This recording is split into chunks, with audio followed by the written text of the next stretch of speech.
કતારગામની 19 વર્ષીય શિક્ષિકાના આપઘાત મામલે નવો ટ્વિસ્ટ આવ્યો હોય તેમ યુવાનના માલધારી સમાજ દ્વારા પોલીસ કમિશનર કચેરીએ પહોંચી રજૂઆત કરાઈ। માલધારી સમાજના અગ્રણીઓ મોટી સંખ્યામાં સુરત પોલીસ કમિશનર ઓફિસમાં પહોંચ્યા હતા। તેના અને નેના આપઘાત કેસને લઈ તટસ્થ તપાસ થાય તેવી માંગણી કરવામાં આવી હતી। નેના અને યુવક અગાઉ એકબીજાના સંપર્કમાં હોવાની વાત પણ માલધારી સમાજના આગેવાનોએ કરી હતી। નેનાના પરિવારે યુવકના પરિવારને ફરિયાદ કરતા યુવકે નેના સાથેનો સંપર્ક બંધ કર્યો હતો। માલધારી સમાજના અગ્રણીઓએ કહ્યું હતું કે યુવકે નેનાને તમામ સોશિયલ મીડિયા પરથી બ્લોક કરી હતા, છતાં નેના જીમેલમાંથી યુવકને મેસેજ કરતી। 8 મહિના પહેલા આ પ્રકારે વાત થઈ હતી। ત્યારબાદ યુવકનો નેના સાથે કોઈ સંપર્ક જ નહોતો।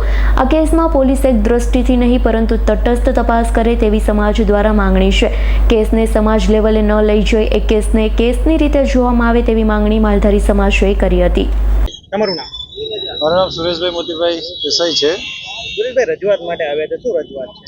રજૂઆત એવી છે કે અત્યારે અમે કમિશનર સાહેબને રજૂઆત જ કરવા આવ્યા છીએ કે નીલ જે છે એને અત્યારે સમજો કે આ જે મીડિયા ટ્રાયલ અથવા તો કોઈ રાજકારણના દબાવથી ખબર નથી કેમ ડાયરેક્ટ જ નીલનું નામ લઈને એને જ એની બધી કલમો નાખવામાં આવી। હવે આ જૂની વાતો કંઈક છે કે ભાઈ વર્ષ પહેલાં આ દીકરો અને દીકરી બંને કોઈ એક ઇન્સ્ટિટ્યૂટમાં હશે જેમાં એમના બંનેના એ લોકોના મિત્રતા હતી, તો એ એના ફાધરને ખબર પડી છે એ ટાઈમે, તો એમને વિષ્ણુભાઈને ફોન કરીને કીધું કે ભાઈ તારા દીકરાને સમજાવી દેજે। તો એમને એમના દીકરાને બોલાવી અને બધું કહી બી દીધું કે ભાઈ તું હવે આવું આ બધું છે એટલે કે હોય તો આ બધું તારે બંધ કરી દેવાનું। તો ત્યારથી એ દીકરાએ એને બોલાવવાનું બંધ કર્યું। એના સોશિયલ મીડિયા એકાઉન્ટ છે એ બી એને એમાં બ્લોક કરી દીધી। પણ છતાંય હવે એની અંદર એમને કંઈક જીમેલની અંદર કંઈક મેસેજીસ કર્યા, જે મેસેજીસમાં કંઈક દીકરીએ ઘણા બધા એવા વસ્તુ લખી છે અમે અત્યારે જોયું તો એમાં એવું લાગે કે એના પપ્પા કંઈક ગાળો બોલે, મારે, એવું બધું બી લખેલું છે।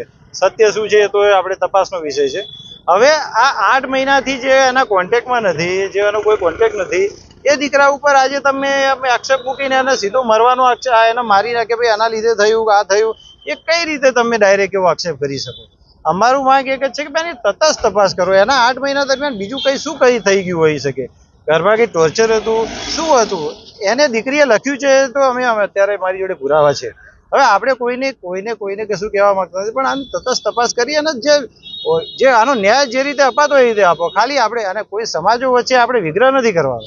આ તો બહુ રિસ્પેક્ટેડ સમાજ છે સામે, બધા અહીંયા સમાજો રિસ્પેક્ટેડ સમાજોના વિશે એના વિશે કોઈ સમાજની વિશે આ બધું આપણે ઝઘડવા બેઠા છીએ ના। કોઈ ઇન્ડિવિજ્યુઅલ કંઈ થયું હોય, જે બી થયું હોય, પણ સમાજ લેવલે આપણે લઈ નથી જવાનું।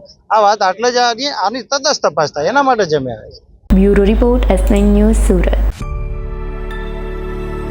અમારી તમામ માહિતીથી અપડેટ રહેવા માટે જોડાયેલા રહો S9 ન્યૂઝ સાથે।